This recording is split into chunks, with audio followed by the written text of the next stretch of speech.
Merhabalar. Aryalarla Tasarım YouTube kanalıma hepiniz hoş geldiniz. Yine tasarımı bana ait harika bir çantayla geldim. Şimdi en başından söylemek istiyorum. Lütfen çantamın tasarımı bana aittir. Videosunu çekmeyiniz. Lütfen, zaten ben hali hazırda anlatımını yaptım. Buradaki hazır sayıları alıp da daha sonra bunun çantasını yapmayınız. Sadece şuradaki bir örneği değiştirmeniz, bir motifi değiştirmeniz çantanın tasarımını size ait yapmıyor. Bütünüyle tasarımı bana aittir. Bu konuda hassasiyetinizi rica ediyorum diyorum ve bu güzellikle sizi buluşturmak için sabırsızlanıyorum. O kadar güzel bir çanta oldu ki, bakar mısınız? Yani eni, boyu, duruşu, yani saplarının, aksesuarlarının kalitesi çok güzel oldu. Şöyle hemen içini de açayım. Bakın yine çift cep detaylı astarımız, çift çıt çıtlarımız. Yani gerçekten bir bütün olarak çok beğendim. Bakın bu çantamızda haliyle şu şekilde derili çıt çıtlar hazırladım. Derilerini yine ben hazırladım. Onu belirteyim. Yani hazır deri değil. Siz de bu şekilde kendiniz hazırlayabilirsiniz. Bakın bu şekilde bir adet taba rengi kısa sap, bir adet uzun sap kullandım. Malzemelerin tamamına FY çanta aksesuardan ulaşabilirsiniz diyorum. Yani gerçekten tabanı göstereyim hemen. Çok güzel. Sadece 3 parçadan oluşuyor çantamız. Yani bütün bir motiflerden oluşan bir gövde örüyoruz ve 2 tane de yan parça örüyoruz. Ben böyle bir motifle çıktığım bir yolculuktan buralara kadar geldim. Çok güzel oldu dediğim gibi. Dilerseniz siz bunu bu şekilde şöyle açık olarak, ama dilerseniz bunu şu şekilde şöyle göstereyim hemen. Şu formatıyla da kullanabilirsiniz. Bu tamamen size kalmış. Ben gayet böyle doğal haliyle çok beğendim. O yüzden herhangi bir şekilde şöyle durmasını sağlayacak bir aparat yapmadım. Dilerseniz bakın uzun çapraz sapıyla, dilerseniz el sapıyla takabileceğiniz, kullanabileceğiniz hem çok şık ama aynı zamanda da bir o kadar spor bir çanta oldu. Yani her kombine gidecek bu çantayı anlatmak için sabırsızlanıyorum sizlere. Hemen en boy ölçülerini söylemek istiyorum, göstermek istiyorum. Bakın öncelikle motifli kısmı bir ölçelim. Şöyle göstereyim. Motifli kısmımız tam 28 santim. 28 santim motifli kısmımızın eni. Boy olarak söyleyecek olursak şöyle bakın. Çantamızın boyu tam tamına yine aynı şekilde iki motiften oluştuğu için 28 santim. Şöyle yan parçalarımızı göstermek istiyorum. Yan parçalarımızın da eni bakın bu şekilde yaklaşık 12-13 santim civarında. Boyu ise yine tabii ki de 28 santim olmuş oluyor. Şöyle açık haliyle ne kadar derseniz hemen bu şekilde enini de söyleyeyim sizlere.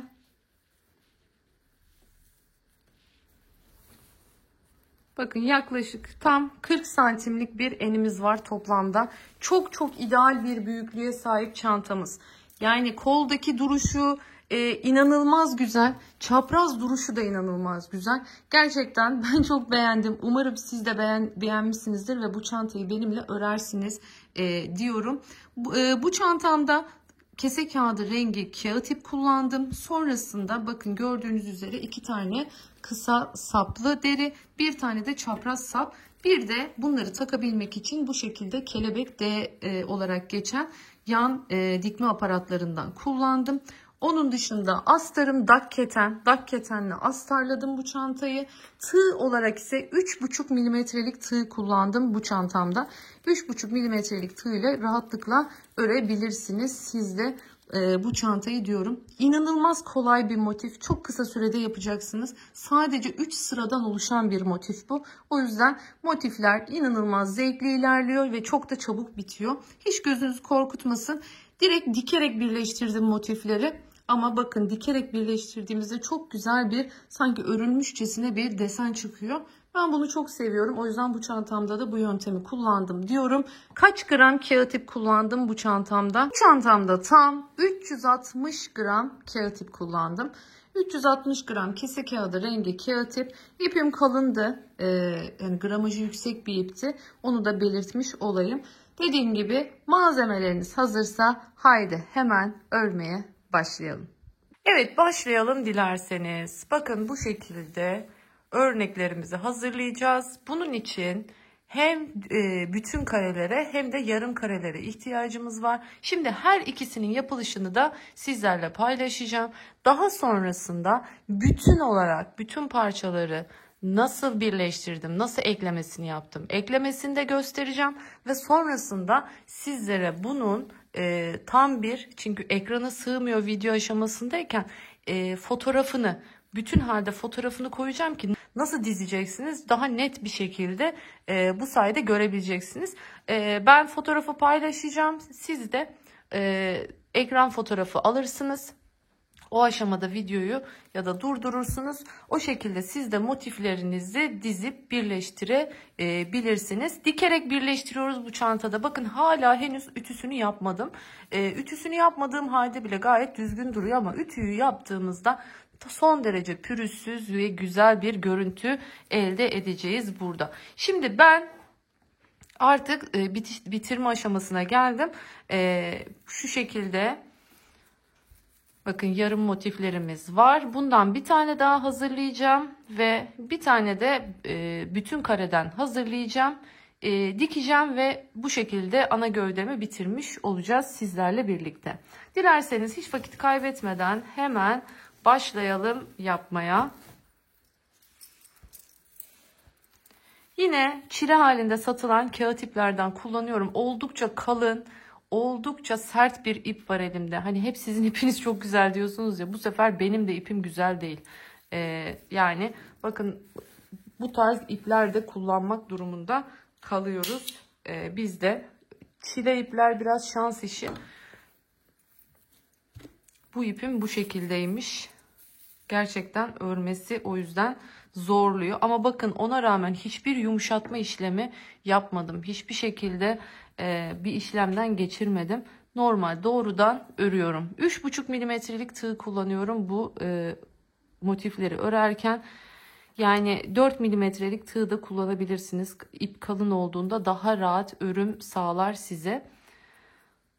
Şimdi bakın parmağımın üzerine her zamanki gibi şu şekilde orta parmağımın üzerine bir çarpı yapıyorum. Sihirli halkayla başlayacağız. Tığımı alttan bakın taktım. İpimi çektim, çevirdim. Dikkat ettiyseniz bakın bunu hala sabit tuttum bu işleme kadar. Çünkü eğer bunu bırakırsam bunu yapamazsınız. Bu şekilde sabit tuttum ve bunu sıkıştırdım. Evet, artık çıkartabiliriz. Şimdi 2, ilk yaptığımızı da sayıyorum. 3 ve 4 tane zincir çekerek başlıyoruz. İpimi bir kere doladım, girdim boşluğun içine. Bir ikili trabzan yapıyorum. Bir zincir çekiyorum. Bakın ne kadar kalın görüyorsunuz. Yine bir ikili trabzanımı yapıyorum. Bir zincir, bir ikili trabzan. Bu şekilde trabzanlarım 12 tane olana kadar yapacağım. Şu başlangıç zincirimi de sayıyorum, unutmayalım. O da dahil. Yine bir zincir, aralara bir zincir çekmeyi unutmuyoruz. 2 seferde çekiyorum. Doladım.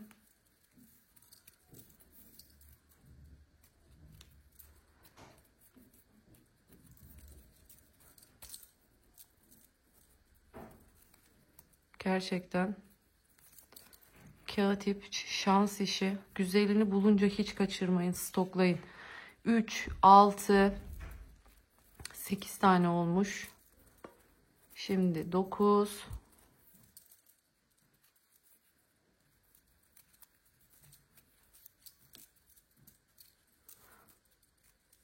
10, 11 ve son olarak 12.'yi de yapıyorum. Şimdi güzelce sıkıştıralım. Dikkatli çekin. Kağıt ip sonuçta kopma yapabilir. 0'a 0 kapanmasını beklemiyoruz zaten. Evet. Bu şekilde. Tekrar kontrol edelim. 3, 6, 9, 12 tane. Şimdi bir zincir çekiyorum. Ve hemen buradaki 2, 3. zincir. Zaten buradan belli oluyor. Bakın bu 4. zincirde. Bu 3. zincirden giriyorum. Ve ilmek kaydırma yapıyorum buraya. Hemen yanındaki boşluğa giriyorum. Bir ilmek kaydırma daha yapıyorum. Böylece kendimi boşluğa atmış oldum. Hemen 1, 2 tane zincir çekiyorum. Tığıma doladım. Girdim. İkili trabzan ama bakın diğerini çıkartmıyorum. Tekrar doladım. İkisini çıkarttım. Şimdi bu üçünü birden bu şekilde toparlıyorum. Ve şimdi 1, 2 ve 3 tane zincir çekiyorum. Tığıma doladım. Hemen yanındakinden devam ediyorum. Bakın birincisini yaptım. Tamamlamıyorum. Tekrar doladım. İkincisini çektim. Bakın yine çıkartmadım. Bir daha doladım. Yani bizim fıstık dediğimiz. Bakın bu şekilde hepsini bir topladım. 2 ve 3. Yine 3 tane zincirimi çektim. Geldim araya. 1, 2 ve 3. Tığımın üstünde bakın 4 tane var. 4'ünü birden topladım. Şimdi bakın 2 tane araya 3 zincir çekerek yaptım fıstığımı. Şimdi köşeye geldiğim için 5 tane zincir çekiyorum. 3, 4, 5. Doladım ipimi. Yanındakinden devam ediyorum. 1, 2 ve 3. Şimdi hepsini bir topladım. Tekrar araya 1, 2, 3 zincir.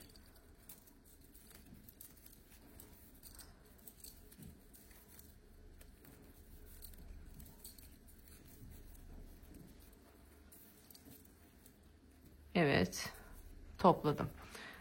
Şimdi 3 zincirden bir tane yaptık. Tekrar 1,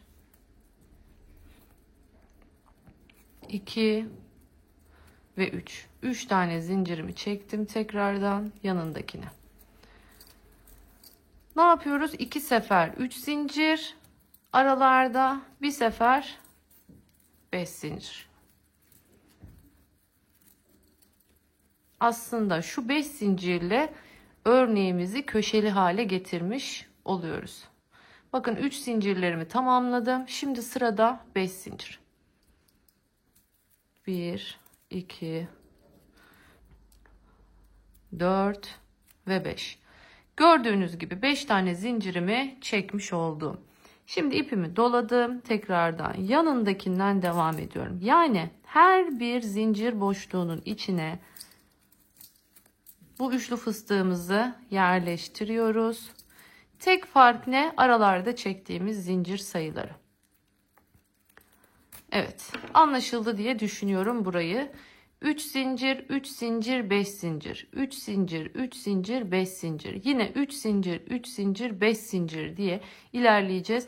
Sıra sonuna kadar geleyim. Sıra sonunda nasıl birleşip üst sıraya çıkıyoruz göstereceğim. Zaten örneğimiz 3 sıradan oluşuyor. Birinci sıramız buydu. İkinci sıramız buydu. Şimdi üçüncü sıra trabzan sırasını yapacağız. Bu kadar kolay. Hemen örneklerimiz çok çabuk örülüyor. Gerçekten çok hızlı bir şekilde bitirebileceğiniz bir çanta olacak bu çanta. Evet, şimdi geldim. Bakın artık en sona. Burada ne yapıyoruz? 1, 2 tane zincir çekiyorum. İpimi doluyorum. Bakın bu şekilde. Şimdi geliyorum ilk yaptığım fıstığın, bakın buraya batmıyorum. Buraya batarsam bu bir üçlü trabzana dönüşür. Fıstık görüntüsü kaybolur. O yüzden ne yapıyorum? Şu tepesindeki ilk çekilmiş olan zincir. Bakın buraya giriyorum. Ve buraya bir ikili trabzan yapıyorum. Yani 5 zincirimi ne yaptım? Bu şekilde oluşturmuş oldum buradan. Bunu yapma sebebim köşeyi köşede bitirmek. Yani burada tekrardan köşede kalabilmek için yaptım bunu. Şimdi uzattım ipimi. Şöyle bir tur attım. Bakın tutuyorum. Baş parmağımla ipi tutuyorum kaçmasın diye. Aradan şöyle bakın boşluktan geçiriyorum. Ve sonrasında bir trabzan yapmış oluyorum bu şekilde. Zincir görüntüsü olmaması için yaptım bunu. Hemen ipimi doluyorum. Devam ediyorum. İkili trabzan. Kaç tane olacak? İlk yaptığımla beraber 4 tane olmuş olacak.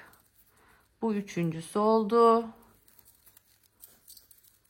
Bu da dördüncüsü olmuş oldu.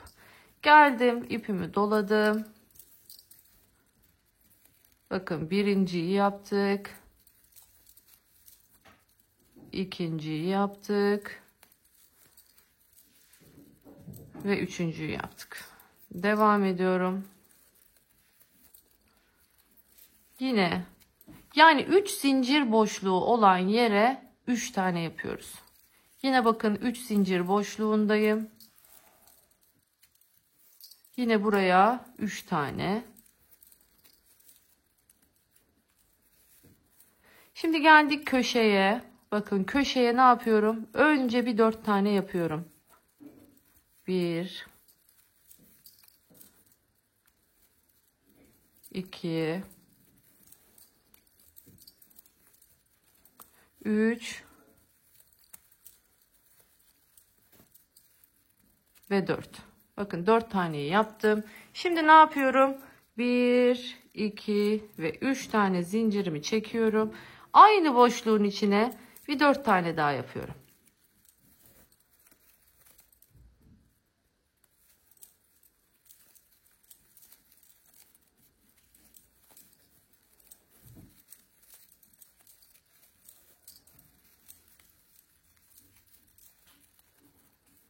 Evet.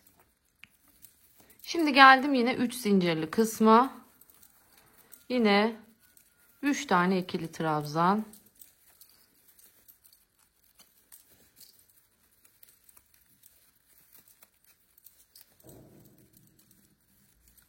Şimdi anlaşıldı diye düşünüyorum. Ne yapıyoruz? Tekrar bir bakalım. 3 zincirin olduğu yere 3'lü trabzan. Bakın yine 3 tane ikili trabzan, 3 tane ikili trabzan. 5 zincir olan yere 4 trabzan, 3 zincir, 4 trabzan. Yine şimdi ne yapacağım? 3 trabzanımı yaptım buraya. Buraya da bir 3 trabzan yapacağım. Sonra geleceğim tekrar buraya. 4 trabzan, 3 zincir, 4 trabzan şeklinde devam edeceğiz. Bu şekilde ne yapacağız? Artık sıra sonuna kadar geleceğiz ve burada örgüyü nasıl kapatacağız? Sizlere onu göstermiş olacağım. Evet, geldim sıranın sonuna. Bakın 4 tanesi trabzanımızı ilk başta yaparak başlamıştık. Şimdi kalan 4'ü de yaptım. Şimdi araya 2 tane zincir çekiyorum. Neden 3 tane çekmiyorum? Çünkü üçüncüsü zaten ilmek kaydırmayla oluşmuş olacak. Bakın şuradaki ilk trabzan benzeri yaptığım yapının tepesi var burada. Şöyle onun tepesine giriyorum. Bakın V şeklinde. Geliyorum buraya. Bir tane ilmek kaydırma yapıyorum ve burada artık ipimi kesiyorum. Şimdi çıkartıyorum. Böyle bırakmayacağım bunu tabii ki de. Şimdi bu ilmek kaydırmamız bakın zincir yerine geçmiş oldu. Şimdi ne yapıyoruz? Şimdi bunun tepe ilmeğini yapmış oluyoruz. Bakın bir sonraki trabzanın tepesinden girdim. Geçiriyorum. Şimdi tekrardan ipin çıktığı yer, bakın bu ilmeğin içinden çıkıyor ip, görüyorsunuz. Bakın ipin çıktığı yerden tekrardan aşağıya geri gidiyorum.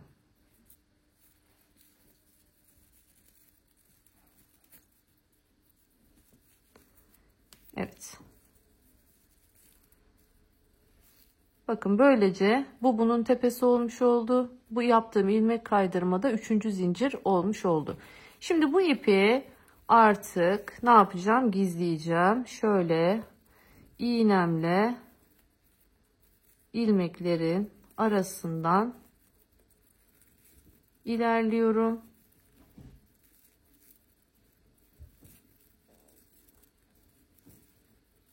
Evet.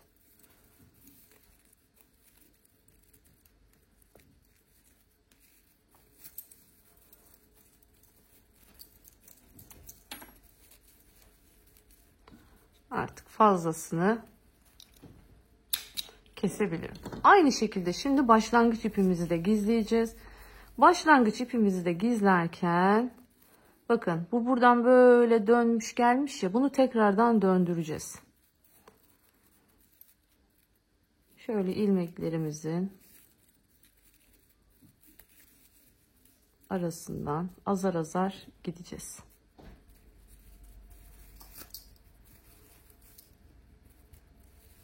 Tekrardan.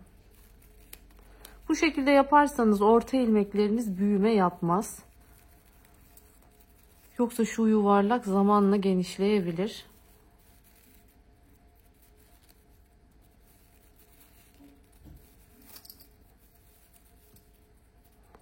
Şimdi bir tık daha, bir kez daha yaptığımda tamamdır. Yani bir tur zaten içinde dolanmıştı. Şimdi bir turda kendimizi iğneyle dolandırdık.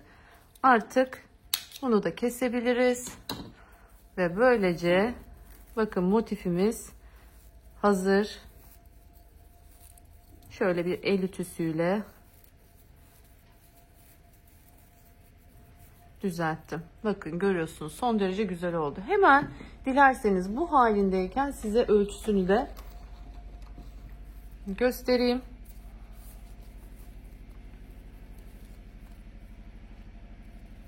Bakın görüyorsunuz, tam 10 santimlik oldu benim örgüm.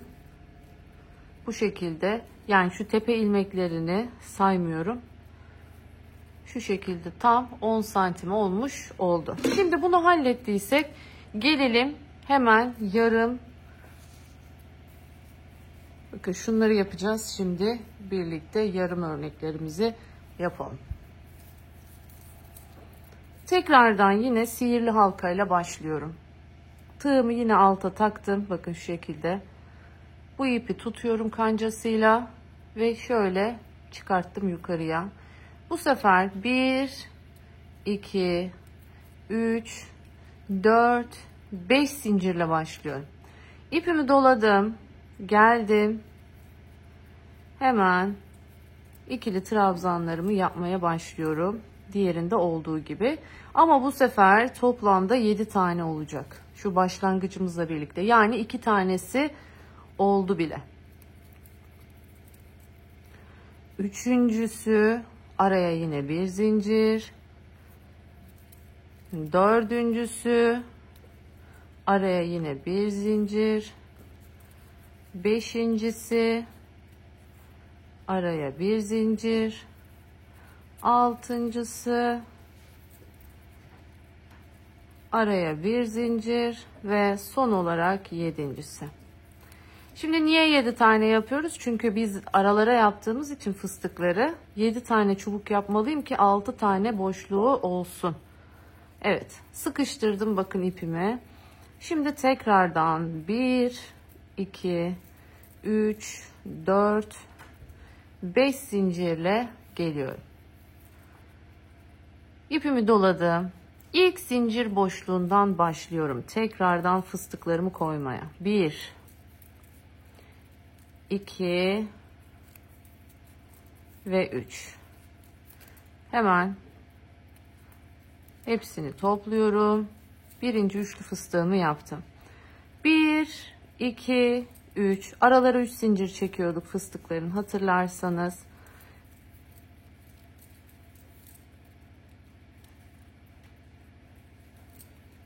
Şimdi ikinci fıstığımı da, bakın ip kalın olduğu için tığda tutmakta zorlanıyorum. Şimdi dördünü birden çıkarttım. 1, 2, tekrardan 3 zincir. Geldim buraya. 2 ve 3. Hepsini bir topladım.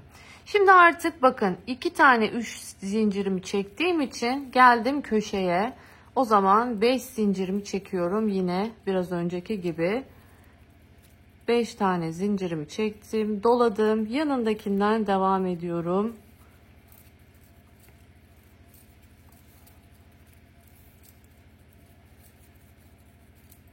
Evet. Hepsini bir topladım.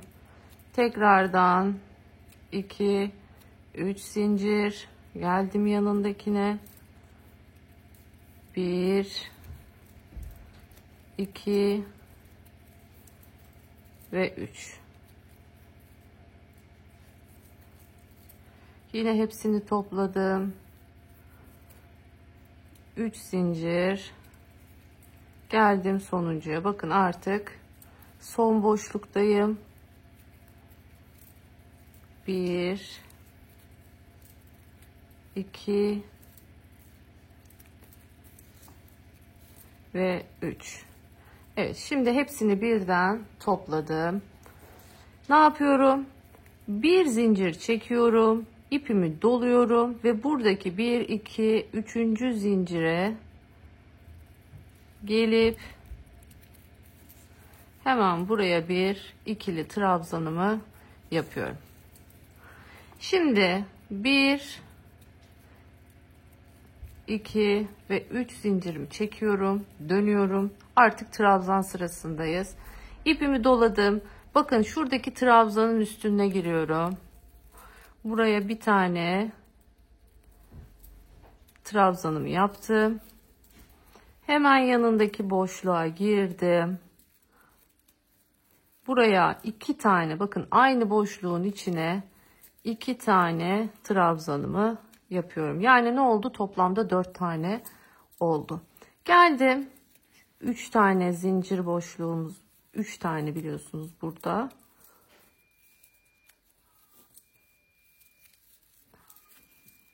Evet. Hemen 3 tane trabzanımı yaptım. Evet. Yine 3 zincirli bakın boşluktayım. Buraya da aynı şekilde 1 2 3 tane ipimi doladım. Şimdi geldim 5 zincir boşluğuna. Yine diğerinde olduğu gibi 1 2 3 ve 4 tane trabzanımı yaptım. Araya 1 2 3 tane zincirimi çektim. Tekrar aynı boşluğun içine devam ediyorum. 1 2 3 ve 4 tane trabzanımı yaptım. Devam ediyorum yan boşluktan. Buraya 3 tane.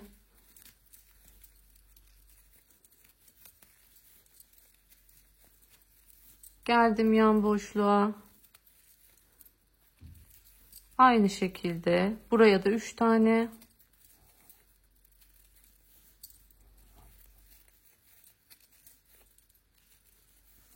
Geldim buradaki boşluğumuza.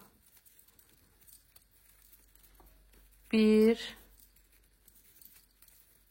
2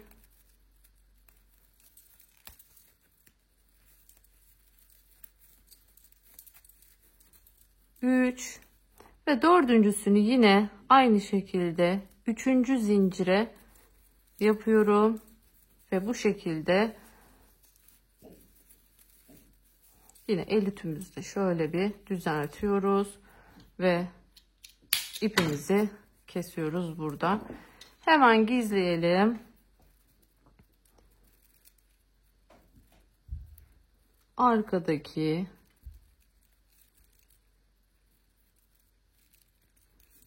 bakın trabzanların üst kısmı aynı böyle sık iğne gibidir.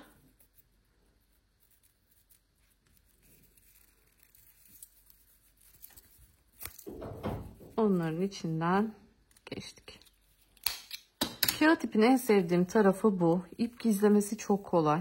Özellikle çok böyle küçüklüğü ya da çok renk geçişli, çok fazla böyle iplik, renk değiştireceğiniz çantalarınızda kağıt ip çok avantajlı oluyor. Biliyorsunuz daha kaygan ipleri, işte koton ipleri, makromeleri vesaireler, onları gizlemek ipleri biraz daha kaygan oldukları için buna göre bir tık daha zor oluyor.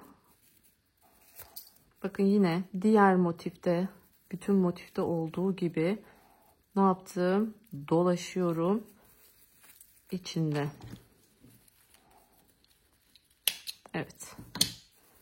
Bu şekilde şimdi motifimizi de hazırlamış olduk. Ne yapıyorum? Şimdi nasıl dikilecek onu göstereceğim sizlere. Şimdi dikerken nasıl bir yol izleyeceğiz? Hemen biraz kameramı kaldırayım. Evet, bakın şimdi. Önce ne yapıyorum? 2 tane yarım motifi şu şekilde böyle koyuyorum. Sonra üzerine yarım, tam, yarım şeklinde yerleştiriyorum ve dikmeye şu şekilde başlıyorum. Buradan başlıyorum dikmeye. Geliyorum böyle. Buradan dolanıyorum böyle, böyle. Burayı bitirdim. Bakın burada ipimi bitirdim. Sonra geliyorum buradan. Böyle, böyle, böyle, böyle. Dolanıyorum buradan. Böyle, böyle, böyle, böyle. Burada ipimi bitirdim. Devam ediyorum. Bu şekilde geldim. Bakın buraya geldim. İpimi devam ettiriyorum. Bu şekilde geldim. İpimi kopardım. Tekrardan geldim. Bu şekilde dolandım. Geldim bu şekilde. Tekrardan böyle, böyle, böyle, böyle. Bakın burada ipimi tuttum. Şimdi buradan ne yapacağım? Devam edeceğim. Bir taraftan da sizlere nasıl dikiyorum göstereceğim. Tekrar söylüyorum. Şimdi hiç ben göremedim nasıl dizeceğiz, endişe etmeyin. Ben nasıl dikildiğini şimdi sizlere gösterdikten sonra hemen fotoğrafını, bütün halinin fotoğrafını koyacağım.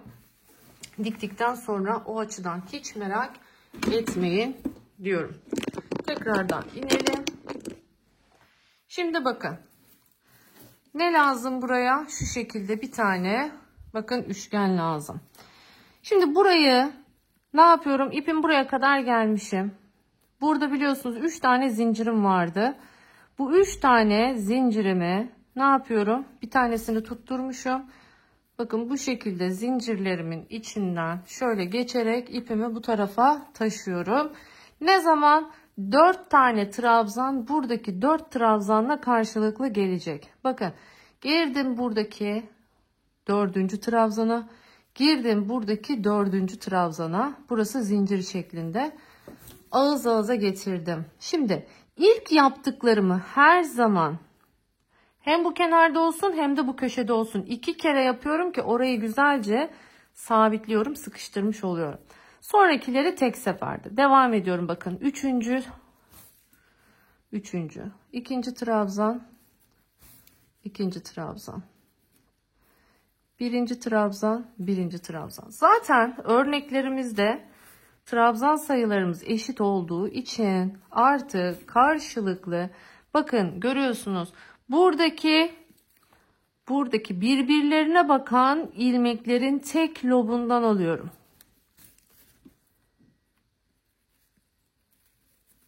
Birer lobundan alarak güzelce sıkıştırarak dikiyorum. Şimdi önemli kısımlar şu köşe kısımlar zaten. Orayı da göstereceğim sizlere nasıl diktiğimizi.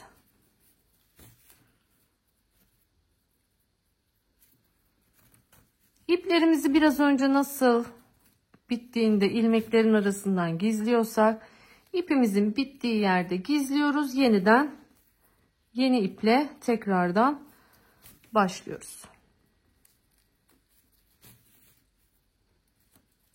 Bakın şimdi trabzanlar bitti. Buraya dikkat edin. Buradaki ilk zincirle buradaki ilk zincir birleştirdim. Buradaki ikinci zincirle buradaki ikinci zincir birleştirdim. Şimdi burası bizim tam köşe noktamız olduğu için buradan tekrar bakın ikinci ile ikinciyi İkinci kez tekrardan sıkıştırıyorum ki burası iyice sıkılaşsın. Şimdi araya ne girecek? Tam motif girecek. Aldım tam motifimi buraya. Şöyle dönelim.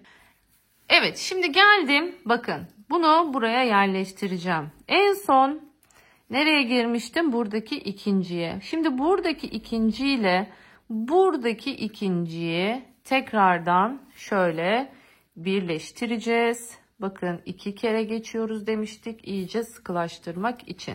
Evet. Şimdi buradan devam edeceğiz artık. Buradaki birinci zincir, buradaki birinci zincirle.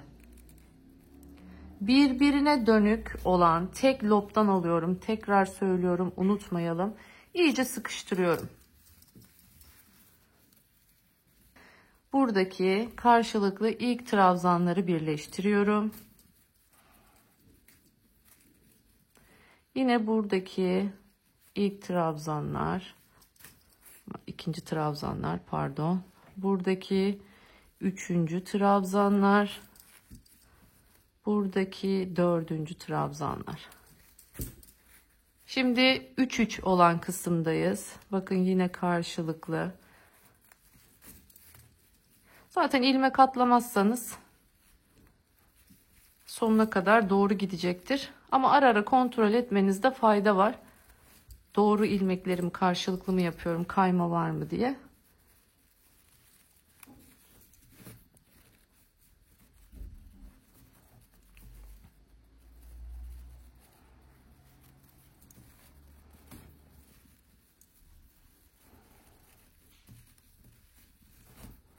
İlmek kaydırmalarla yapabilir misiniz bunu? Elbette ki yapabilirsiniz. Ama ben bu çantada bu yöntemi tercih ettim. Hem daha kolayıma geldi, hem de biliyorsunuz ilmek kaydırmalarda ilmeklerimizi çok doğru bir şekilde yapmamız lazım. Kasma, büzme yapabiliyor. Bu da sürekli örgü örmeyenler için zorluk çıkartıyor. Ben alternatif olarak hani bu şekilde de örnekleri birleştirebileceğinizi görmenizi istedim. Bakın sanki burada 2 tane motifin hattı durduğu ve bu da arada bu şekilde gittiği için sanki farklı bir örgüymüş gibi gözüküyor. Şimdi geliyorum, bakın artık bitirdim. Dördüncüyle dördüncü. Şimdi birinci zincirle birinci zincire geldim. Aldım bunları. Şimdi ne yapıyorum? İkinci zincirle buradaki ikinci zincirimi alıyorum. Bakın ipim artık çok kısaldı. Şimdi ne yapıyorum?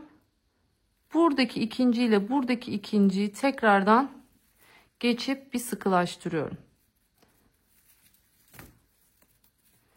Şimdi neredeyim? Artık şu ikisini birleştireceğim. Şimdi de buradaki ikinci ile buradaki ikinci.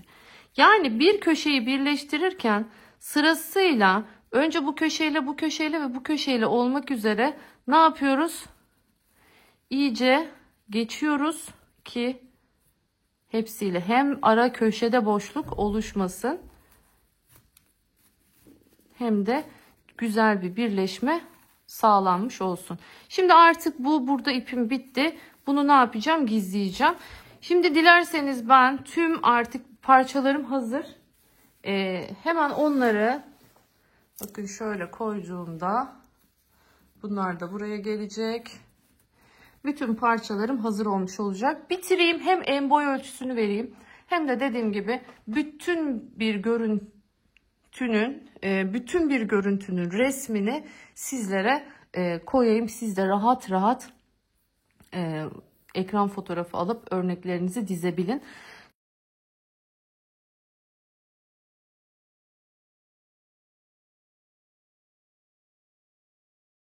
...13 tane bütün motif, 13 tane bütün motif.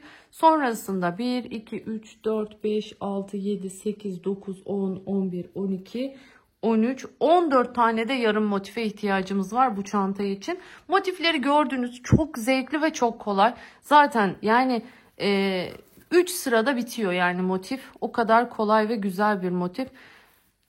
Kolaylıkla yapabileceğiniz bir çanta oldu diye düşünüyorum. Hemen bitirip geliyorum. Evet, şimdi artık neye başlıyoruz? Çantamızın yan körüklerini yapmaya başlıyoruz. Bunda normal, artık sihirli halka değil, normal zincir çekerek başlayacağız. Bakın bu şekilde tutuyorum.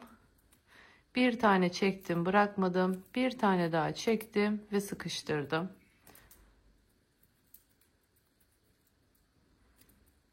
İki, üç, 4, 5, 6, 7, 8, 9, 10, 18 tane çekeceğim önce. 11, 12, 13, 14, 15, 16, 17 ve 18 tane zincirimi çektim. Bu benim yan parça için yapmak istediğim. Bakın şöyle hemen göstereyim size. Bu şekilde olmuş oluyor. Yani çantamızın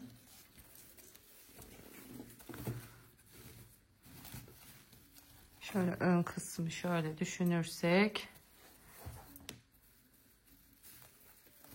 şöyle yan kısmına bu şekilde bu körüğümüzü oturtmuş olacağız. Böyle sert olsun istedim birazcık. Biraz kutu formunda olsun istedim. O yüzden bu su yolu dediğimiz örnekle yapmaya karar verdim. Ama siz dilerseniz normal trabzanla da yapabilirsiniz. Bakın normalde önü bu şekilde ama biz örneğin arkasını kullanacağız bu şekilde. Evet, şimdi 18 tane zincirimi çektikten sonra bakın şu 18. zincirim. Biraz sonra buraya batacağım. Bakın tırnağımı koydum buraya. Şimdi 1, 2 tane yükseklik için çektim. Döndüm. Bakın geliyorum şimdi buraya. Uzattım. Tığımı bir kere dolamıştım. Uzattım. Tekrardan doluyorum. Hemen yanındakine. Şimdi hepsini bir topluyorum. Bakın bu şekilde, bu bir tane. Hiç zincir yok. İpimi doladım. En son battığım ilmeğin içine tekrardan giriyorum. Girdim. İpimi tekrar doladım. Yanındakine giriyorum. Uzattım, bakın ikisini bir çıkarttım. Doladım ipimi. En son battığım yere tekrardan girdim. Uzattım. Tekrar doladım. Hemen yanındakine. Uzattım. İpimi doladım. İlk ilmeğin içine. Bir daha doladım. Sıradaki ilmeğin içine. İpimi doladım. Bakın önce en son battığımız yere tekrardan giriyoruz. Sonra bir yanındaki ilmeği. Bakın oldukça kalın, dokulu bir örnek. Arkası bu şekilde olmuş oluyor. İpimi doladım. En son girdiğim yere girdim. Tekrar doladım. Bir yanındaki ilmeğe girdim. Topladım. En son ilmeğe girdim. Bir sonraki ilmeğin içine girdim. Burada bakın, burada unuttum. İkinci ilmeğe geçerken tekrar ipimizi dolamayı unutmuyoruz. Doladım. Girdim. Bir daha doladım. Yanındaki ilmeği. Şimdi sıra sonuna kadar geleyim. Üst sıraya devam edelim. Evet, sıra sonuna kadar geldim. Şimdi ipimi doluyorum. Aynı boşluğun içine bir kez daha girip bakın bir tane uzatıp tekli trabzan yapıyorum. En son aynı ilmeğin içine bir tane daha bu şekilde yaptım. Şimdi evet, bir zincir çekip döndüm. Şimdi her önüme gelen boşluğun içine bir tane sık iğne yapıyorum burada.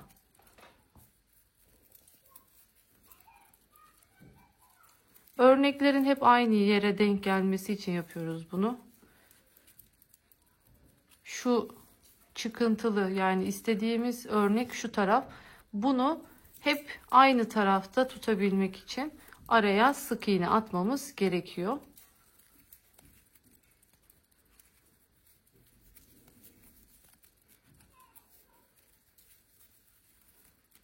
Sıra sonuna kadar geleyim. Geldim sıra sonuna, bakın. En sonuncunun tepesi burada. Bunu unutmayalım. Zaten bakın bu burada yarımmış gibi kalıyor. Kendini belli ediyor. Şurada bir tane daha ilmeğimiz var. Hemen girdim. Onun üstüne de yaptım. Ne yapıyorum? 1, 2 zincir çekiyorum ve dönüyorum. Tığımın üstüne doladım. İlkine girdim, bir tane uzattım. Tığımı bir daha doladım. Girdim yanındakine. Şimdi burada bir tane kesme yapmış gibi oluyoruz ya. Yani aslında buradaki olay şu. Hani en son bir tane trabzanla bitirmemizin, tekli trabzanla bitirmemizin sebebi bu. Çünkü başlangıçta ne yapıyoruz? Bakın hem bundan hem bundan alıyoruz ama tepemiz bir tane ya. Onu o şekilde dengelemiş oluyoruz. Doladım. Girdim aynı deliğe. Tekrar doladım. Girdim yanındakine. Topladım hepsini. İpimi doladım. Girdim en son. İpimi doladım. Girdim yanındakine. İpimi doladım. Girdim en son ilmeğe. Tekrar doladım. Sıradaki ilmeğe girdim. İpimi doladım. En son ilmeğe girdim. Tekrar doladım. Bir diğer ilmeğin içine. Burada her seferinizde tığınıza ilmek almayı unutmayın.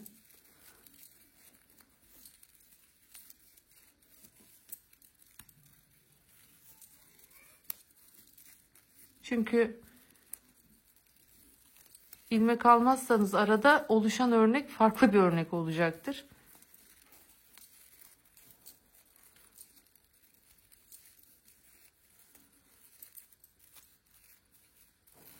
Evet, bakın tekrar söylüyorum. Siz dilerseniz bu yüzünü de kullanabilirsiniz.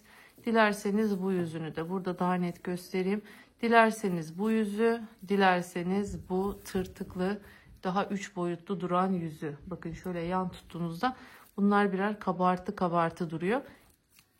O yüzden ben bu tarafını tercih edeceğim. Bakın taş gibi bir örnek. Hiçbir şekilde kımıldamıyor diyebilirim yani. Esnemiyor, hiçbir şey olmuyor.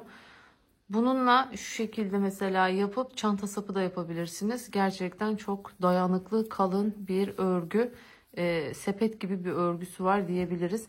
Hemen şimdi anlaşıldı diye düşünüyorum bu. Sıra sonunu tekrar geleyim. Üste tekrar bir geçelim. Şu en sonda battığımız yeri bir tekrar hatırlatayım. Ondan sonra istediğim yüksekliğe gelene kadar, ki o da bakın buradan artık elinizin altında ölçebileceksiniz. Benim çantam için bu, şöyle göstereyim. Bu yaklaşık 28 santim kadar, ama sizin çantanızda, sizin motiflerinizde bu ne kadarsa ona göre ölçmeniz gerekiyor. Siz de ona göre yüksekliğini ayarlayabilirsiniz diyorum. Bu arada hemen şunun en boyunu vereceğim demiştim. Onu da vermeyi unuttum. Şöyle bakın şuradan vereyim. Evet. 28 santim diyebiliriz şöyle enine. Evet, 69 santim boyumuz olmuş bu çantada. Tabi bu bunun daha henüz katlanmamış hali. Katladığımızda asıl görüntü o zaman ortaya çıkacak. Evet, hemen sıra sonuna kadar örüp geliyorum. Evet, bakın en sonuncuyu da yaptım. Sonrasında ipimi bir kere doluyorum. En son battığım yere tekrardan giriyorum. Uzattım bakın iyice diğerlerinin seviyesine kadar ve bu şekilde bir çakma trabzan yapıyoruz. Böylelikle de yanı ne yapmış olduk? Düzlemiş olduk. Tekrardan bir zincir çekip dönüyorum. Her ilmeğin içine yine bir sık iğne yaparak devam ediyorum. Şimdi istediğim yüksekliğe gelene kadar aynı işlemleri tekrarlıyorum. Ben 28 santim demiştim. Siz kendi çantanıza göre ölçmelisiniz bunu. Taban kısmına bakın şöyle göstereyim. Bir çapraz motif. Şöyle. Taban kısmına burası denk geliyor. Bir çapraz bakın motif, bu taban kısmı olacak. Ona göre hesaplamanızı yapabilirsiniz. Şöyle koyuyorum, bakın gösteriyorum. Ben bu şekilde ayarladım. Bana bu tam geldi. Siz kendiniz kendi el ölçünüze göre ayarlarsınız. Zaten aynı el, aynı tığ, aynı iple devam edeceğiniz için benim verdiğim ölçüyle yaptığınızda sizin motifiniz daha büyük olduysa zaten otomatikman sizin bu örneğiniz de 18 ilmekte daha büyük olacaktır. Yani aslında birbirini dengeler. O yüzden sayılarla yapmanız aslında doğru sonucu verecektir bu çantada diyorum ve hemen 2 tane yan körük parçamı örüyorum. Geliyorum. Daha sonra çantanın birleştirme aşamasına geçeceğiz hep birlikte. Evet, şimdi artık geldik ekleme kısmına. Ne yaptım? Şimdi şu ağız kısmı. Ağız kısmında şu kısım, bakın görüyorsunuz. Bu kısım bu parçada değil. Şuradaki yandaki ilk yarım karemizin ilk trabzanıyla buradaki ilk trabzanın, yani ilk sık iğnenin tepesini birleştiriyorum. Geliyorum en alta. Buradaki görmüş olduğunuz ilk ilmekle tabana denk düşen şu yarım, bakın karenin ilk ilmeğini, son ilmeğiyle de bunun son ilmeğini bu şekilde bunu tutturuyorum. Diğer tarafı buradaki işaretleyicilerimi çıkartınca oradan devam edelim. Şimdi nasıl yapacağım? Dikerek yapacağım. Hemen dilerseniz dikmeye başlayalım. Evet, şimdi iğneme takıyorum ve başlıyorum şimdi buradan dikerek birleştirmeye. Şimdi dilerseniz normal sık iğne de birleştirebilirsiniz ama ben dikerek birleştirmeyi tercih ediyorum burada. Bakın gördüğünüz gibi ilk trabzanın, bakın görüyorsunuz şurasını. İlk trabzanın şuradaki tepesinden giriyorum. Buradaki ilk, bakın sık iğnenin bir lobundan giriyorum. Tekrardan aynı yerden tekrar giriyorum. İlk ilmeklerimizi her zaman bu şekilde sıkıştırıyoruz. Ben ipin ucunu koparmamıştım. Şuraya koparalım. Bunu daha sonra gizleriz. Evet, şimdi bir bu taraftan, bakın bir ilmek bu taraftan birleştiriyorum.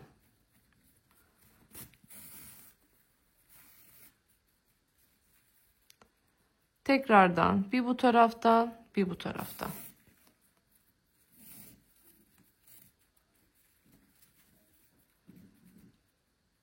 Bir bu taraftan. Hep birer lop alıyorum ipleri.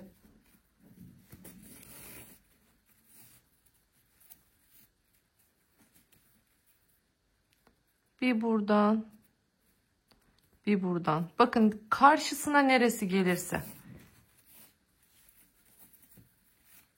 Bunun bir matematiği yani yok. Sonuçta şurayı şuraya denk getireceğiz diyebileceğimiz bir yer değil. Çünkü yandaki örnek farklı. Buradaki örnek, öndeki örnek farklı. O yüzden ne yapıyoruz? Karşılıklı neresi denk gelirse. Bakın buradan bir tane ilmek buluyorum. Buradan bir tane ilmek buluyorum. Hizasında neresi varsa birleştiriyoruz bu şekilde.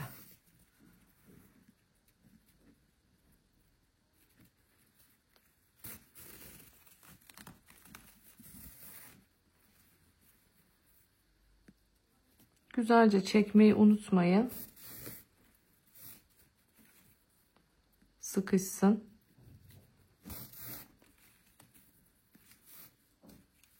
Evet. Bakın şöyle hemen göstermek istiyorum. Bu şekilde birleşiyoruz. Kendi ipinden yaptığınız için zaten hiçbir şekilde belli olmuyor. Gönül rahatlığıyla ekleyebilirsiniz.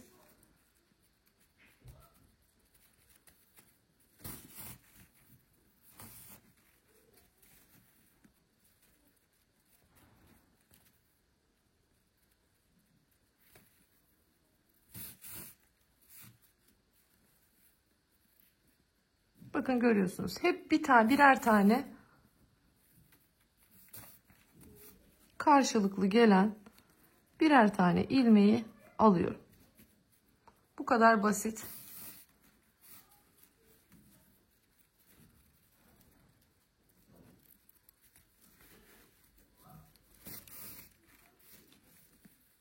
Devam ediyorum. Bakın karşıma neresi gelirse.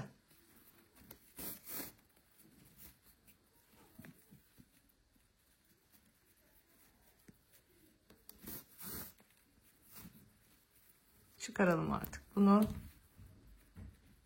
Burada önemli olan nokta hizayı takip etmek. İşaretleyicilerimizi bu yüzden takıyoruz. Hiza bozulmasın, kayma yapmasın diye. Şimdi anlaşıldı diye düşünüyorum. Dilerseniz şu köşeye kadar gelelim. Oradan sonra devam edelim. Evet, geldim köşeye. Bakın şimdi buradaki son köşe noktasını önce şu aradaki yerden tutturdum. Sonra da dediğim gibi ilk yerden, ilk trabzandan tutturdum. Ve şimdi aynı yerden tekrar geçiyorum. Ve böylelikle şimdi bu köşeyi de sabitlemiş oluyorum. Şimdi artık bakın şöyle bu tarafa geçiyoruz.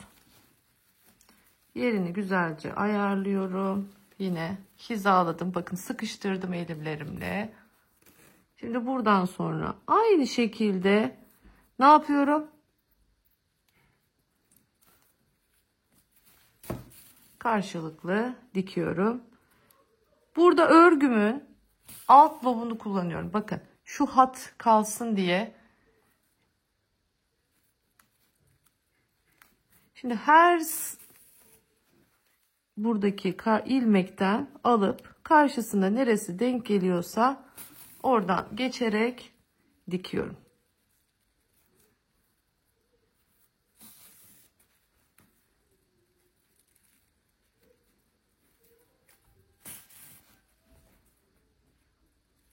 Bakın şuradaki V'lerimizin altındakinden giriyorum.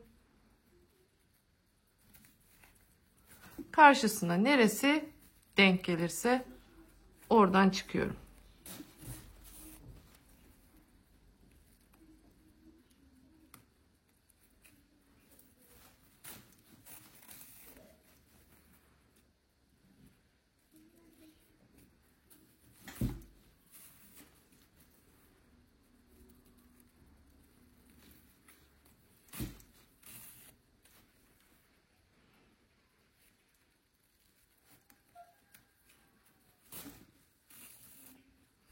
Evet, bu şekilde şimdi artık aynı yöntemle dönüyorum. Bu tarafını dikip bitiriyorum. Sonra aynı şekilde diğer tarafını da bitiriyorum. Ve sonrasında artık finalde saplarını takmak üzere buluşacağız. Evet, bakın artık iki tarafı da güzelce birleştirdim. Ve kutu formuna ulaştı çantam. Görüyorsunuz bu şekilde. Şimdi bakın ben henüz herhangi bir ütüleme işlemi yapmamıştım. Siz tabi parçaları birleştirmeden de ütüleyebilirsiniz bu aşamadayken. Ben ütüsünü şimdi yapacağım. Ne zaman? Ağız kısmını ördükten sonra. Şimdi sırasıyla yapacağım işlemleri hemen hatırlatmak istiyorum. Çünkü biliyorum videolar atlana izleniyor ve kaçırılabiliyor. O açıdan hemen şimdi söylemek istiyorum. Şimdi ne yapacağım? Öncelikle çantamızın ağız kısmını komple çevireceğiz. Döneceğiz etrafında. Sonrasında saplarımı takmam gerekiyor. Çünkü saplarımın arkasında kıstırma metalleri var. Onlar astarın altında kalsın istiyorum. O yüzden önce saplarımı ne yapacağım? Takacağım. Takmadan önce ama dediğim gibi ağız kısmını çevireceğim. Bir. İkincisi ütüleyeceğim. Sonrasında saplarımı takacağım. Saplarımı taktıktan sonra astarımı dikeceğim içine. Astarım burada hazır dikili. Bunu da ütüleyeceğim şimdi. Bakın şöyle göstereyim hemen. Şu şekilde astarım hazır. Yine çift cebi var içinde. Bakın kenarlarından Aslında bu çantada gerek yoktu ama bu şekilde gizli dikişi var. Yani ip atması vesaire olmasın diye. Yine ağız kısmında bakın bunlar deliklerden gözükmesin diye şu şekilde bir ağız çevirmesi var. Ve dibinden şöyle bir dikişi var. Bu ağız kısmında potluk yapmaması için. Sonrasında ben bunu elimle gizli dikiş tekniğiyle hemen dikeceğim. Gizli dikiş tekniğini şimdi bu çantanın videosunun altına bir video linki bırakacağım. O çantamın videosunun 27. dakikasında astarın nasıl dikildiği gösteriliyor. Astar dikimini videosunu oradan seyrettikten sonra aynı şekilde çantaya nasıl gizli dikişle tutturduğumu da gösterdim. Oradan onu da izleyebilirsiniz. Yani herhangi bir şekilde dikiş gözükmemiş oluyor bu sayede. Dediğim gibi ağzını hemen yapalım. Sonra sırasıyla diğer aşamaları gerçekleştireceğiz. Yan böcelerim var. Yan böceleri astarı diktikten sonra takacağım mecburen. Çünkü diğer türlü onun üstünden astar dikemem. Ama dediğim gibi sapları önce yapacağız. Bakın bu şekilde biliyorsunuz altı da örnek, önü örnek, arkası örnek, bir tek yanları bu şekilde su yolu dediğimiz modelle yapıldı. Şimdi ütülendiğinde göreceksiniz inanılmaz güzel pürüzsüz bir görünüme kavuşacak çantamız. Başlayalım dilerseniz. Bakın herhangi bir yerden, herhangi bir köşeden başlayabilirsiniz. Ya da şöyle yan ortadan başlayalım dilerseniz. Şu şekilde. Çünkü buraya zaten en azından düzgün bitiremezseniz bile zaten buraya şu şekilde göstereyim hemen. Kelebek D'lerimizi dikeceğiz. Şimdi bu zorunlu mudur? Elbette ki değildir. Bunun yerine bu şekilde bir D halkayı doğrudan dikebilirsiniz. İkincisi D halkanız mı yok? Kendiniz örgüden bir halka oluşturabilirsiniz sap takmak için. Ya da işte bunun bir de normal dikmeli saplar var. Yani uzun şöyle şu şekilde. Şimdi ben böyle bir sap kullanacağım. Bu sapların bir de kendinden böcelileri var. O tarz tercih edebilirsiniz. Ben bu çantamda kullandığım tüm malzemelerimi FY çanta aksesuardan temin ettim.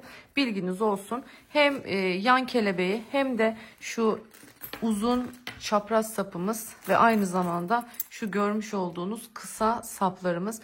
Bakın deri kalitesi inanılmaz. Gerçekten çok güzel. Çok iyi marka çantalarda bulabileceğiniz kalitede bir derisi var görüyorsunuz. Bakın bu şekilde. Bunlar çantaya şu şekilde kıstırarak monte ediliyor. Yani aynı çıt çıtlarımız gibi. O yüzden dedim size bunu öncesinde yapmamız gerekiyor bu aşamadayken.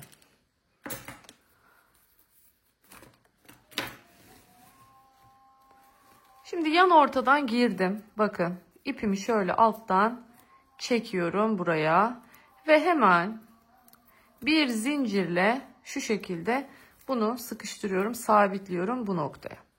Sonrasında ilmeğimi biraz uzatıyorum. Bir tane bakın geri gideceğiz burada ters sık iğne yönteminde. Bir boşluk bırakıyorum ve hemen ikincisine giriyorum. İpimi bu şekilde alttan çekiyorum. Çıkarttım yukarıya. Bakın diğeriyle aynı hizaya çıkarttım. Ve ikisinin içinden ilmeğimi çekiyorum. Uzattım. Bakın bir ilmek atladım. Yanındakine geldim. İpimi geçirdim. Alttan çektim. Bakın bunun içinden geçirmiyorsunuz. Yanından bir ilmek olarak çıkartıyorsunuz. Ve ikisini bir topladınız.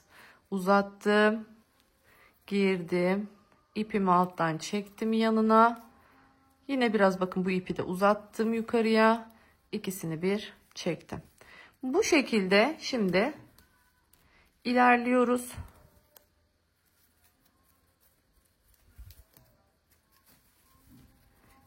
Şimdi geldim. Bakın şu bir taneye atlıyorum ya yanındaki tam köşeye denk geldik. Önüme gelen şimdi göz hizasıyla nasıl buradaki ara mesafe neyse aynı mesafede olacak şekilde önüme gelen ilmeklere gireceğim. Bakın burada şurası.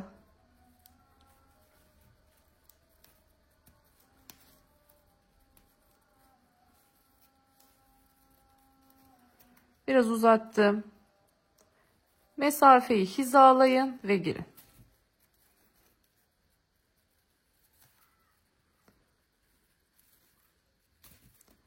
giremedim bir türlü. Evet. Çok uzun tutarsanız kasar. Çok sıkı yaparsanız ağız kısmı marullanır. Ona dikkat edin.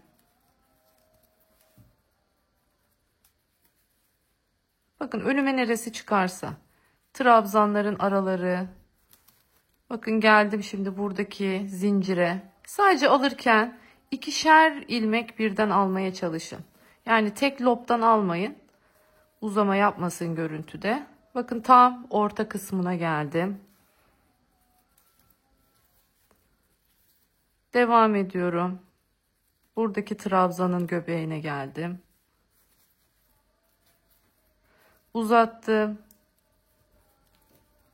Yandaki trabzanın içine geldim. Bakın neresi denk gelirse gidiyorum. Yavaş yavaş.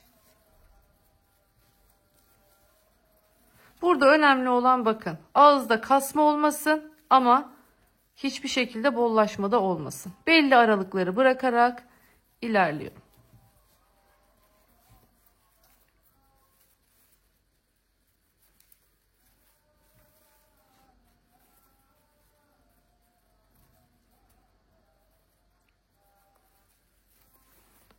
Önünüze neresi gelirse.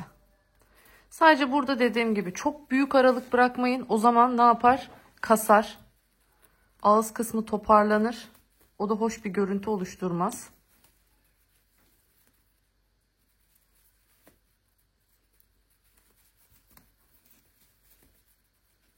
Evet, anlaşıldı diye düşünüyorum. Bu şekilde şimdi burayı da bitireceğim. Sonra yan taraf derken pır etraf başladığım yere kadar geleyim. Ondan sonra birlikte ipimizi gizleyelim. Evet, geliyorum bakın. Başladığım yere. Evet. Şimdi artık burada ipimizi kesiyoruz. Hemen iğneme takıyorum. Ve arkaya bakın bu şekilde örgüyü bu şekilde geçittiriyorum. Şimdi burada artık ne yapıyorum? Sık iğnelerimin arasından yatayda bakın bu şekilde sık iğnelerin arasından ilerliyorum.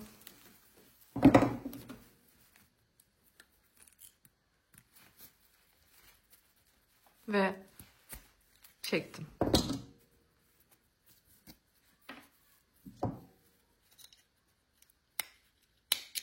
Aynı şekilde bakın yatayda sık iğnelerimin içinden şu başlangıç ipimi de gizliyorum ve işte bu kadar. Şimdi dediğim gibi size söylediğim şekilde güzelce çantamın ütüsünü yapıyorum. Astarımı ütülüyorum.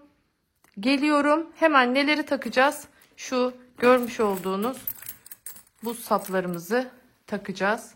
Bunları yerleştireceğiz şimdi. Siz tabii ki de başka sap yapabilirsiniz. Kendiniz örgü sap da yapabilirsiniz. Ya da başka sapınız vardır dikmeli. Yine onu da bu aşamadayken dikin ki rahatça dikebilin. Sonra o dikişleriniz, şu arkadaki dikişleriniz örgünün altında kalabilsin diyorum.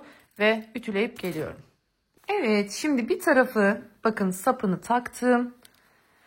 Astarını da içine güzelce iğneledim. Şimdi diğer tarafın bakın burayı daha henüz iğnelemedim. Burayı da birlikte takacağız.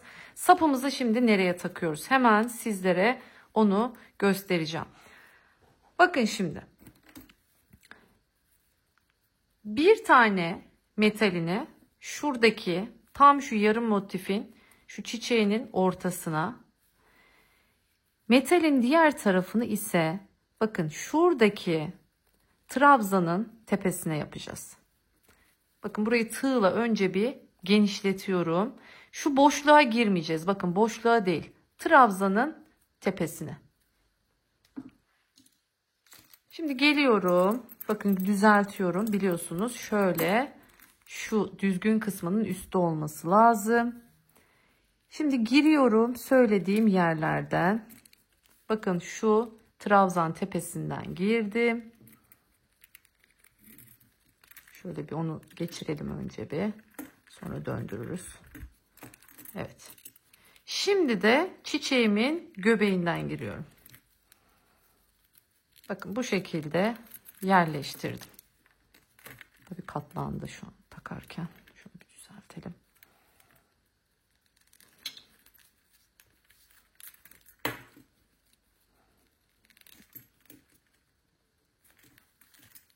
Evet. Bakın bu şekilde buraya geçirdim. Şimdi şöyle şunu takıyorum.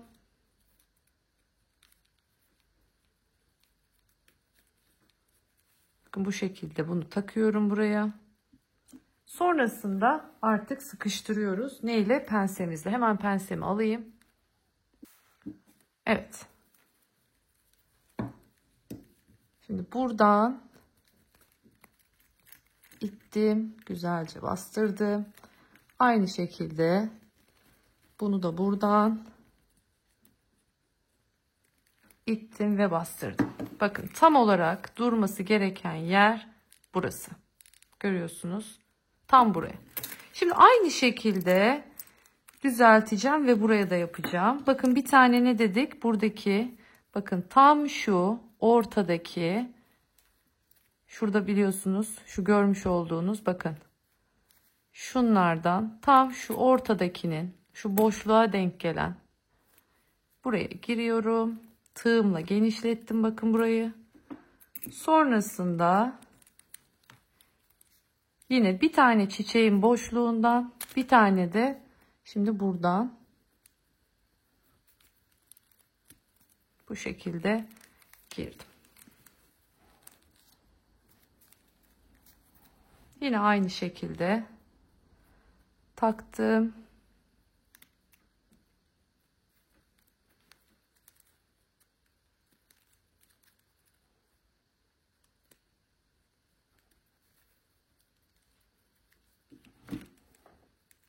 Şimdi güzelce bunu sıkıştırdım. Bir de bunu sıkıştırdım. İyice bastırıyorum. Evet. İşte bu kadar.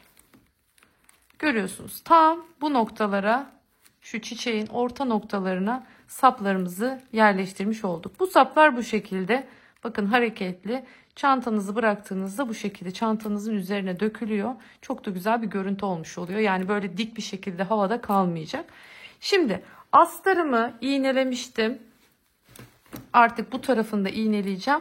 Bakın astarı tam ağız bakın şu şekilde dikiyorum. Tam böyle ağız kısmından dikiyorum. Sonrasında bir de nelerimizi dikeceğiz? Biliyorsunuz deriden çıt çıt takacağım şimdi. Onu da nasıl yaptığımı göstereceğim size. Evet, şimdi dikmeye başlayalım. Öncelikle şunun bilgisini vermek istiyorum. Bakın bu şekilde benim deri iplerim vardı. Deri ipiyle diktim. İlk başta hatta görüyorsunuz şu an deliklerinin açıldığını. Şöyle bir deri ipti ama sevmedim görüntüsünü, kalın geldi bence. O yüzden hani size söylemiş olduğum naylon iple diktim. Bakın buradaki görüntüsü çok daha düzgün oldu. Yani ipi şöyle göstereyim. Daha ince bir ip tercih ettim. Hem renk olarak daha belirgin olmadı. Daha tabaya yakın bir renk oldu. Hem de daha ince bir ip olduğu için daha güzel bir dikiş görüntüsü verdi bize. Şimdi nasıl dikiyorum hemen ondan bahsedelim. Öncelikle bakın yerimi ayarlıyorum ortada. Astarda da tam şu köşeyi bakın astarın yan dikiş çizgisine denk getirecek şekilde ayarladım. Sonrasında bir miktar ipimi koparıyorum ve ipimin ağız kısmına güzelce bir düğüm yapıyorum.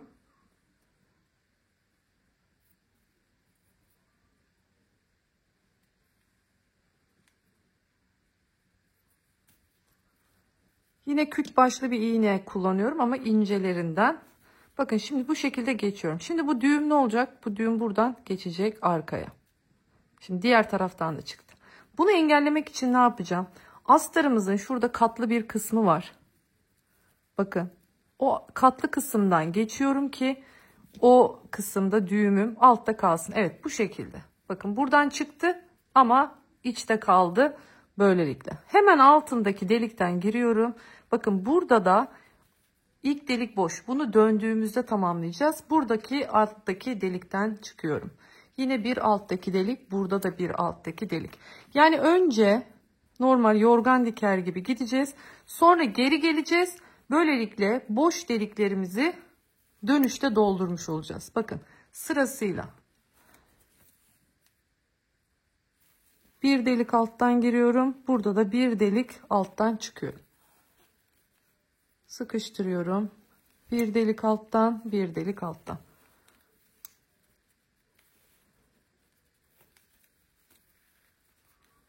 Yine bir delik alttan giriyorum. Şimdi yukarı doğru çıkıyoruz tekrardan.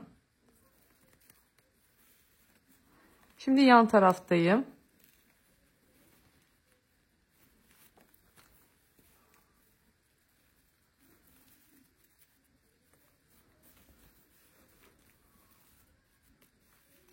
Bir oradan,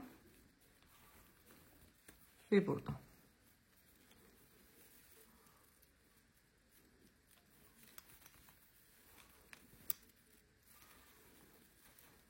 Deri çıt çıt aparatlarımızı da bu şekilde dikiyoruz. Ben dün 3 tanesini diktim.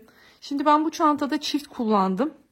Çünkü saplardan ortadan tek mıknatıs yaptığımda ister istemez sapların biliyorsunuz bir ağırlığı var. Ve bu ağırlıktan kaynaklı evet geldim sonuncu deliğe. Bakın geçtim arkaya görüyorsunuz. Şimdi ne yapıyoruz? Aşağıya doğru geri geliyoruz.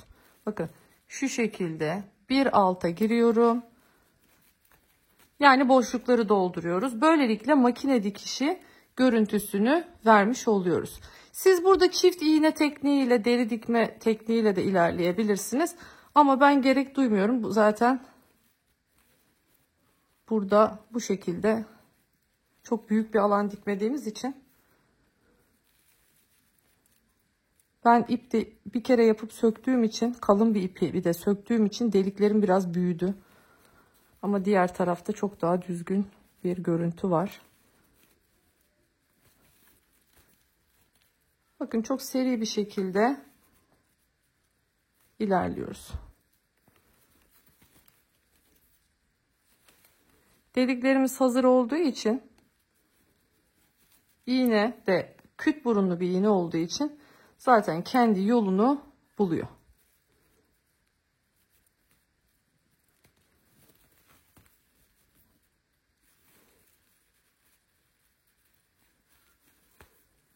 Şimdi bu işi bilenler bazen şöyle yorum yapıyor. Yani buna ne gerek var? Yani o kadar da göstermenize ne gerek var? Sonra göstermiyorum. Bu sefer acemi yeni başlayanlar diyor ki nasıl diktiğinizi göstermediniz. O yüzden artık her detayını gösteriyorum. Bilenler zaten kendisi diker. Evet. Şimdi bakın. Buradan artık bitirdim ve aradan çıkıyorum. Evet.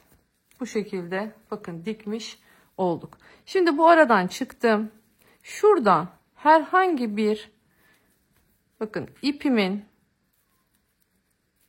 şuradaki kağıt ipimden giriyorum. Ve bu ipi burada bu şekilde düğümlüyorum. Tekrardan yapıyorum.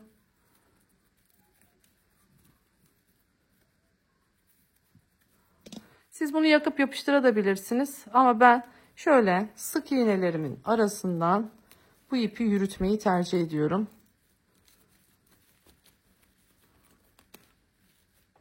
Biraz daha gidelim, sağlam olsun. Sık iğnelerin bittiği yere kadar bakın bu şekilde ipimi götürüyorum ve burada kesiyorum. Evet, burada dikmiş olduk. Aynı şekilde görüyorsunuz. Bakın bu hiç delikleri yıpranmadığı için çok daha düzgün göründü diyoruz. Şimdi geldik çıt çıtlarımıza. Bakın bu çıt çıtların derilerini ben kendim hazırlıyorum. Yani herhangi bir sapınızdan, hani deri saplar satılıyor, dikmeli deri saplar. Oralardan kesebilirsiniz. Sonrasında ona direkt mıknatısları geçiriyorum. Bakın bu şekilde. Sonrasında karşılıklı takıyorum. 2 tane yaptım. Çünkü sebebi şu. Ortadan yapsam da şu metallerin ağırlıkları var ya, şu sapın ağırlığı. Çanta ister istemez bu şekilde asıldığı için, bakın şöyle asıldığı için öne düşürüyor. O yüzden daha iyi durması açısından bu şekilde tam sapların olduğu kısımlara mıknatıs yapmaya karar verdim. Şimdi alalım malzemelerimizi içinden. Bakın şöyle göstereyim. Uç kısımlarını ovalleştirdim. Şuradan da dikeceğim. Şimdi tam nereye dikiyorum? Tam sapın hizasına dikiyorum. Bakın bu şekilde yerimi ayarlıyorum. Sonrasında yine ipimi düğümlüyorum.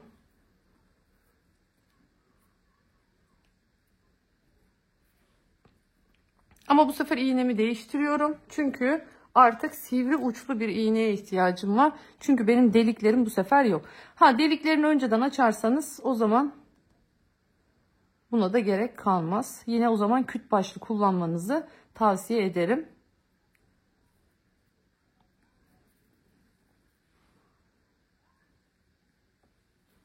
Bakın bir tarafını düğümledim.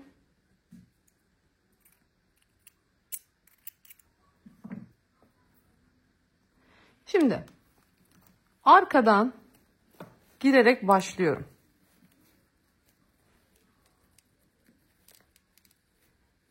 Arkadan giriyorum. Tam şu dikişin üzerinden buna da dikmeye başlıyorum. Bakın çok aşırı dibinden değil. Biraz şöyle bir derinin üst kısmında mesafe bırakıyorum ki burada da yine çok sık değil. Yine hafif mesafe bırakıyorum. Delme olayı olmasın.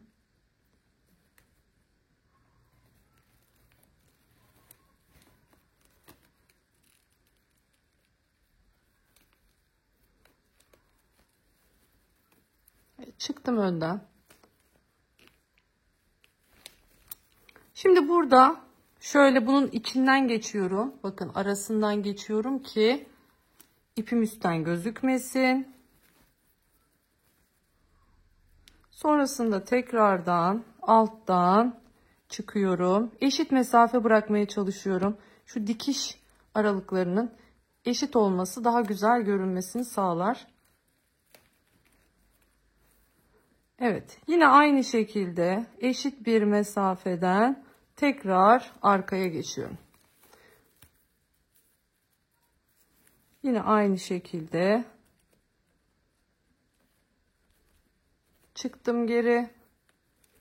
Bakın bu sefer yine o aparatta diktiğimiz gibi geri geliyorum. Bakın bir önceki delikten tekrar geri geliyorum ki makine dikişi görüntüsünü verebilelim. Şimdi buradan tekrardan çıkıyorum. Ve buradan tekrardan giriyorum. İşte bu kadar basit.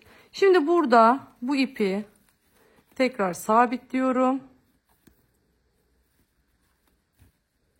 Ve sonrasında yine böyle ilmeklerin aralarından gözükmeyecek şekilde geçiriyorum. Ve kesiyorum.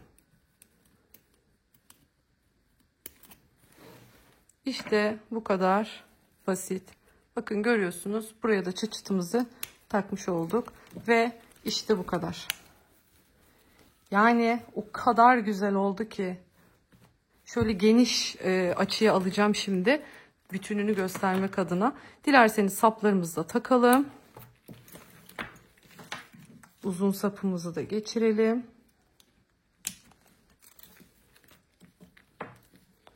Bakın buradan bunu istediğiniz gibi kısaltıp uzatabiliyorsunuz. Ben şimdi birazcık kısaltmak istiyorum bunu, çok uzun. Boyunuza göre ayarlama yapabiliyorsunuz bu şekilde.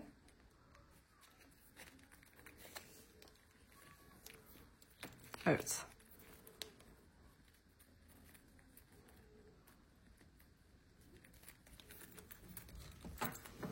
İnanılmaz güzel oldu gerçekten.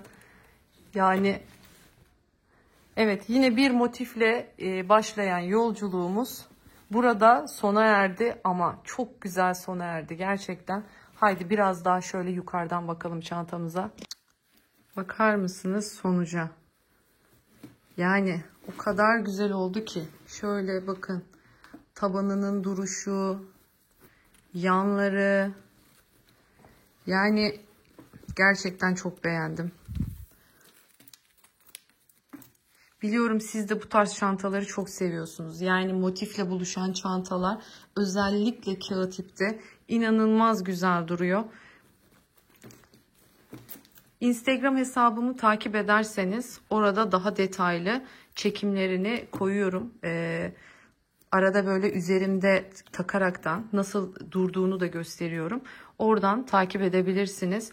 Ben çok beğendim gerçekten. Şöyle tekrar tepeden bir içine de bakalım.